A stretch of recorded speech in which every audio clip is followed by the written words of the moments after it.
மத்திய அரசு அமல்படுத்திய கல்விக் கடனை மாணவர்களுக்கு முறையாக வழங்காமல் அலைக்கழிக்கும் வங்கி மேலாளர் மீது நடவடிக்கை எடுக்க கோரி பாஜகவினர் புகார் அளித்தனர். பள்ளி மற்றும் கல்லூரி படிக்கக்கூடிய மாணவர்களுக்கு வங்கிகளில் கல்விக் கடன் பெற்றுக்கொள்ளும் திட்டத்தை மத்திய அரசு அமல்படுத்தியுள்ள நிலையில் மயிலாடுதுறையில் இந்தியன் வங்கியில் கடந்த ஆண்டு டிசம்பர் மாதம் இணையதளம் மூலம் பதிவு செய்த சில மாணவர்களுக்கு கல்விக் கடன் வழங்கப்படவில்லை என குற்றச்சாட்டு எழுந்துள்ளது.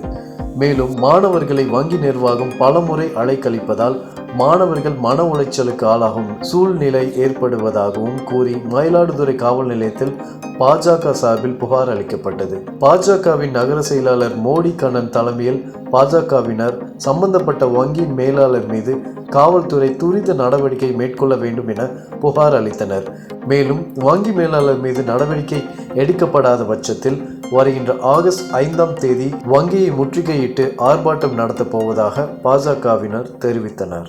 எல்லாம் அந்த திட்டங்களை உரிய பயனாளிகளுக்கு கொடுப்பதில்லை.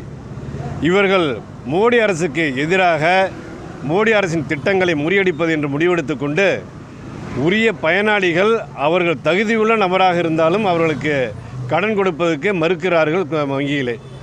அதை கண்டித்து இன்றைக்கு இந்தியன் வங்கியை கண்டித்து வருகின்ற 5ஆம் தேதி வங்கியின் முன்னே ஆர்ப்பாட்டம் நடத்துவது என்று முடிவெடுத்து அதற்கான அனுமதியை கோரி இன்றைக்கு மயிலாடுதுறை காவல் நிலையத்திலே பாரதிய ஜனதா கட்சியின் மயிலாடுதுறை நகர தலைவர் மோடி கண்ணன் அவர்கள் தலைமையிலே இங்கே மனு அளித்திருக்கிறோம்.